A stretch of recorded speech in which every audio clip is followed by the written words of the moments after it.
휩쓰게 되어 과거의 일에 대해 화해하기도 했다. 이후 먼저 출소한 조양은은 1978년 아버지의 제삿날 양은이 팔을 결성했고, 그보다 조금 늦게 출소한 김태초는 건달 생활을 이어갔으나 1979년 12.6 이후 12.12로 권력을 장악한 신군부의 조폭 검거령으로 인해 1980년 또 한 번 조양은이 구속되었고, 비슷한 시기 김태촌도 청부폭력 등의 혐의로 구속되어 5년 6개월간 옥살이를 하게 된다.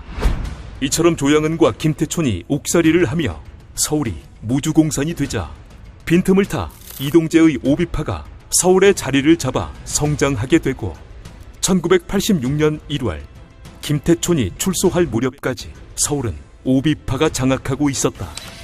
형기를 마치고 출소한 김태촌은 서방파의 조직원들을 다시 모았고 개인 소장 미술품 전시회를 열어 업소 사장들에게 강매하는 방식으로 돈을 모은 뒤 세력을 확장했으며, 이후 오비파에게 전쟁을 선포했으나 결국 같은 지역 출신끼리는 전쟁을 하지 말자는 뜻으로 호남 세력들은 합동체육대회를 여는 등 나름대로의 평화시대를 맞이하게 된다. 그러나 김태초는 출소 6개월 뒤인 1986년 7월 부하들을 시켜 인천 유송도 호텔의 사장 황익수를 난자해 만신창이로 만들었고, 이러한 희대의 사건으로 그에게는 수배가 내려졌다. 그러나 2주 만에 제발로 들어오고 싶다는 말로 자수했으며, 이 사건으로 그는 징역 5년, 보호감호 7년을 선고받았다. 당시 김태초는 이 사건에 대해 말을 아꼈으나 훗날 그는 당시 서울고검의 부장검사 박남용이 황익수에게 돈을 못 받아 사주한 일이라며 억울하단 뜻을 언론에 전했다. 어쨌든 그 사건으로 옥살이를 하게 된 그는 자신이 이용당했다는 생각과 함께 동거녀의 유산 소식을 듣고 러닝 셔츠로 목을 매 극단적인 선택을 하려 했으나 가까스로 살아나게 되었고, 이때 무의식 중에 성경을 집어들어 그때부터 그는 신앙생활을 했다고 한다. 이후 김태초는 1989년 폐암 진단을 받아 형 집행이 정지되어 2년 3개월 만에 출소했고, 뒤로는 교회 부흥회에 참석하는 등 신앙인으로서 새 삶을 사는 듯 보였다. 하지만 한편으로 김태초는 종교 모임으로 위장한 신우회라는 조직을 만들어 또다시 세력을 확장했고, 결국 1990년 꼬리가 밟힌 그는 범죄단체 범서방파를 조직했다는 혐의로 징역 10년, 보호감호 7년을 선고받아 옥살이를 하게 된다.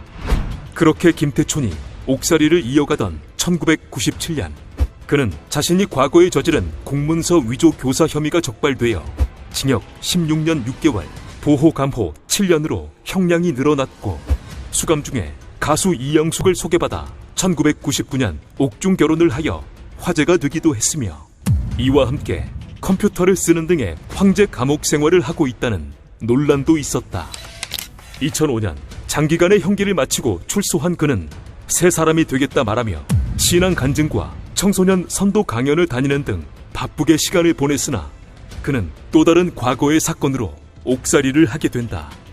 2000년경 그는 진주교도소에서 수감 생활을 했는데, 그때 그는 전화, 술과 담배, 그리고 회를 시켜 먹는 등의 편의를 제공받는 대가로 교도관에게 1,200만 원의 뇌물을 주었고, 이 사실이 2006년 드러나 구속되었으며, 또한 같은 시기 배우 권상우에게 전화를 걸어 일본에서 팬사인회를 할 것을 강요한 혐의가 드러나 추가 기소되기도 했다.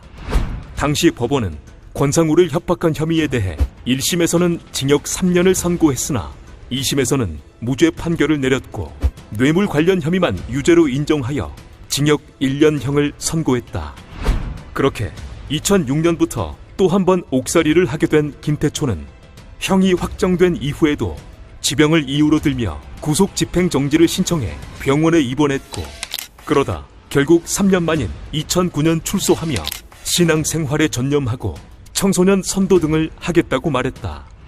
그러나 그는 2011년 한 기업가의 빚을 대신 받아내려다 협박을 하게 되고, 이 사실이 드러나 경찰의 수사가 시작되자 가명으로 서울대 병원에 입원을 했으며, 세간에서는 이에 대하여 도피성이 아니냐는 논란이 일었다. 이후